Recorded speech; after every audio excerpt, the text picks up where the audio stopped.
Stock market में generally retail investor क्या करते हैं, जब कोई स्टॉक नीचे आता है तो वो उसको बाय करने की कोशिश करते हैं। वो उसको अपने पोर्टफोलियो में रखना चाहते हैं। क्यों? क्योंकि वो चीज़ सस्ते में मिल रही है, वो चीज़ डिस्काउंट पे मिल रही है आज की डेट में। वहीं पे म्यूचुअल फंड वाले, mutual fund house, AMC house, वो क्या करते हैं, अच्छे से रिसर्च करते हैं। पहले वो रीज़न फाइंड आउट करने की कोशिश करते हैं कि ये स्टॉक टूटा तो क्यों टूटा। कोई स्टॉक टूट रहा है तो इसका मतलब उस मार्केट के अंदर जिसके पास ज़्यादा क्वांटिटी में शेयर्स हैं, इन्वेस्टर जो हैं, एफआईआईज हो सकते हैं या डीआईए हो सकते हैं, मतलब इंश्योरेंस कंपनी, बैंक या बड़े ग्रुप हो सकते हैं, वो स्टॉक को बेच रहे हैं, तभी वो नीचे आ रहा है। पहले तो आप ये समझिए, कोई स्टॉक नीचे तब आता है जब उसके अंदर सेलिंग आती है। तो रिटेल इन्वेस्टर यहाँ पे क्या गलती करता है, पर्सनली ये गलती मैं भी कर चुका हूँ। मैंने एक दो स्टॉक में ऐसे इन्वेस्ट किया था, वो अपने पीक से काफ़ी ज़्यादा करेक्ट होता चला जा रहा था और मैं उसके अंदर इन्वेस्टमेंट कर रहा था। मैंने ये रीज़न फाइंड आउट करने की कोशिश नहीं की कि ये क्यों नीचे गिर रहा है। मैंने कहा डिस्काउंट पे मिल रहा है, चलो ले लेते हैं। तो यहाँ पे मेरी गलती थी। तो आप अगर स्टॉक मार्केट से खुद से इन्वेस्ट कर रहे हैं तो आपको रिसर्च करनी होगी रेगुलर बेसिस पे, टाइम टू टाइम अपने पोर्टफोलियो को ट्रैक करना होगा। और कोई भी स्टॉक को खरीदने से पहले अपने आप से पूछना होगा कि मैं ये स्टॉक क्यों बाय कर रहा हूँ, इसके पीछे क्या रीज़न है, फ्यूचर क्या है कंपनी का, कंपनी कितना कैपेक्स करने वाली है, बेसिकली आने वाला टाइम उस कंपनी का कैसा होने वाला है। अगर आप ये चीज़ फाइंड आउट नहीं कर सकते, रिसर्च नहीं कर सकते, तो मैं आपको सजेशन दूंगा आप निफ्टी ईटीएफ या म्यूचुअल फंड के थ्रू इन्वेस्ट करें।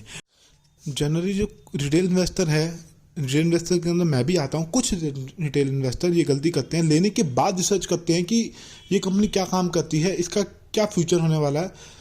फंडामेंटल एनालिसिस लेने के बाद करते हैं। हमें लेने से पहले उसके ऊपर एनालिसिस करना चाहिए, उसके बाद हमें बाय सेल का डिसीजन लेना चाहिए।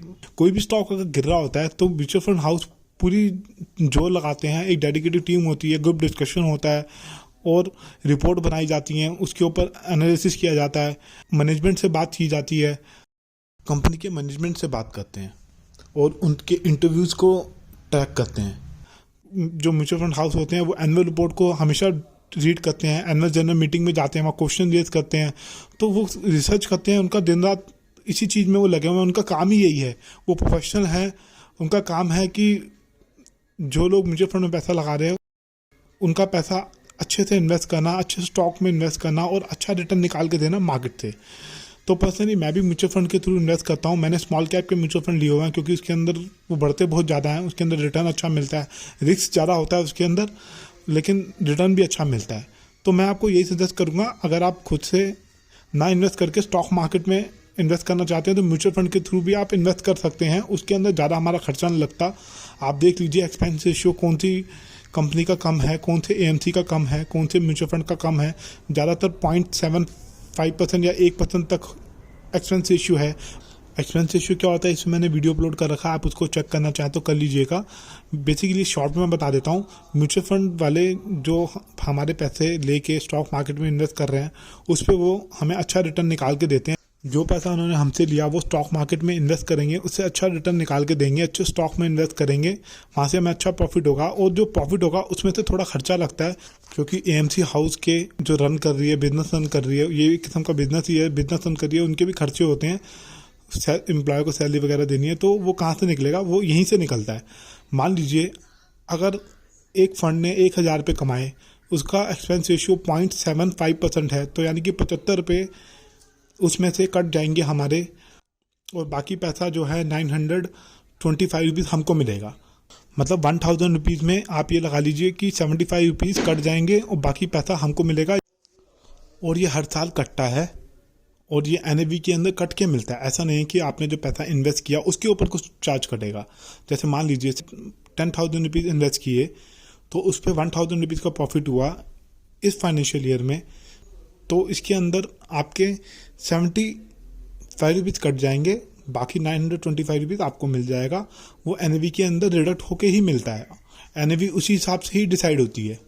अब म्यूचुअल फंड के अंदर क्यों इन्वेस्ट करना चाहिए, एक रीज़न उसके पीछे ये भी है, इन्फ्लेशन को बीट करने के लिए हमारे पास कोई ऐसा फाइनेंशियल प्रोडक्ट होना चाहिए जिसके अंदर काफ़ी अच्छा रिटर्न कमा पाए टू कंपेयर इन्फ्लेशन। जैसे इन्फ्लेशन बढ़ रहा है उस हिसाब से हमें कोई ऐसा फाइनेंशियल प्रोडक्ट चाहिए जिसके अंदर हम ज़्यादा रिटर्न निकाल सकें। एफडी के अंदर जनरली 6 से 5% का इंटरेस्ट मिलता है, पीपीएफ में 7% का इंटरेस्ट रेट मिलता है।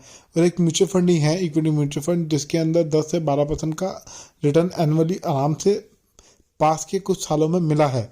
और कुछ फंड ऐसे भी हैं जिन्होंने 15% से ज़्यादा का भी रिटर्न दिया है एक साल के अंदर, पिछले कई सालों के अंदर। कुछ फंड तो ऐसे भी हैं जिन्होंने 18 से 20% का रिटर्न भी दिया है एक साल के अंदर। म्यूचुअल फंड कुछ ऐसे भी हैं जिन्होंने काफ़ी डिसेंट रिटर्न दिए, बहुत अच्छा रिटर्न देके रिवॉर्ड किया अपने इन्वेस्टर को। तो दोस्तों, इन्फ्लेशन जिस हिसाब से बढ़ रहा है उसको बीट करने के लिए हमें कोई ऐसा इन्वेस्टमेंट प्लान चाहिए जिसके अंदर हम अपने इन्वेस्ट किए गए पैसे पे काफ़ी अच्छा रिटर्न निकाल सकें। क्योंकि अगर हम बैंक में एफडी करवा के रखेंगे तो हमारा पैसा देखा जाए तो एक किस्म का कम हो रहा है, बढ़ नहीं रहा, कम हो रहा है।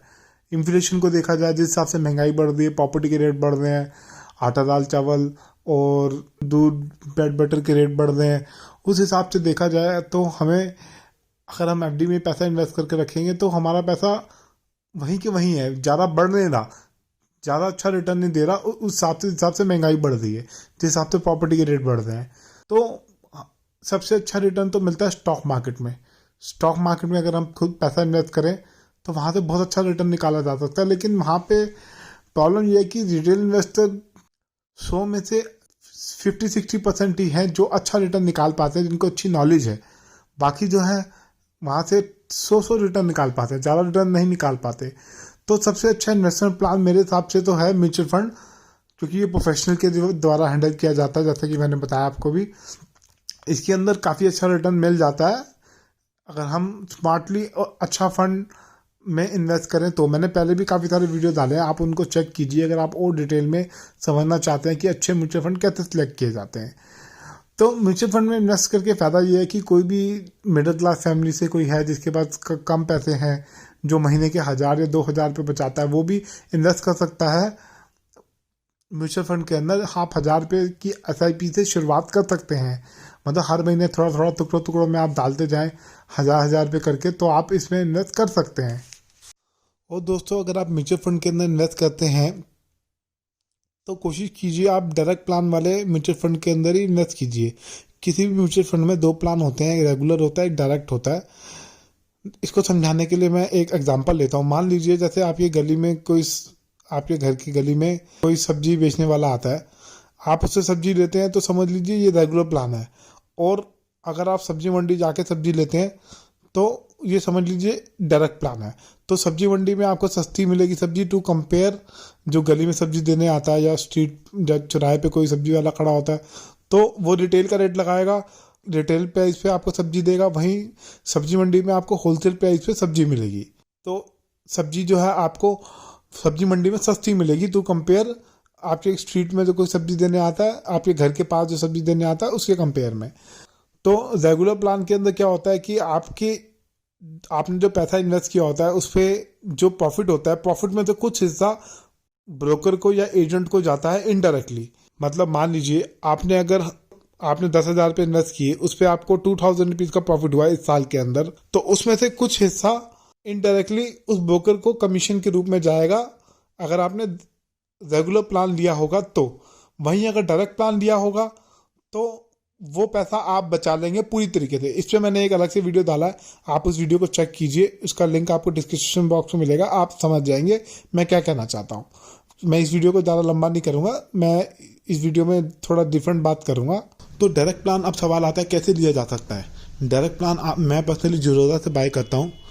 ज़ीरोधा के अंदर, ज़ीरोधा कॉइन के अंदर सारे डायरेक्ट प्लान के ऑप्शन हैं, डिफरेंट फंड हैं, स्मॉल कैप के, लार्ज कैप के, अलग अलग कैटेगरी के फ़ंड हैं। इस पर मैंने एक वीडियो बनाया था, आप उसको देख लीजिए, उसका लिंक भी डिस्क्रिप्शन बॉक्स में मिलेगा अगर आप इसके बारे में जानना चाहते हैं तो म्यूचुअल फंड में इन्वेस्ट करने के और क्या क्या फ़ायदे हैं। म्यूचुअल फंड में इन्वेस्ट करने के फ़ायदे ये हैं कि अगर हम खुद से स्टॉक मार्केट में इन्वेस्ट करते हैं तो मान लीजिए अगर हमारे पास 10,000 रुपीज़ की SIP करने के लिए पैसे है, हर महीने अगर हम 10,000 रुपये करके इन्वेस्ट करना चाहते हैं म्यूचुअल फंड के अंदर, तो 10,000 के अंदर आप कितने शेयर खरीद लोगे।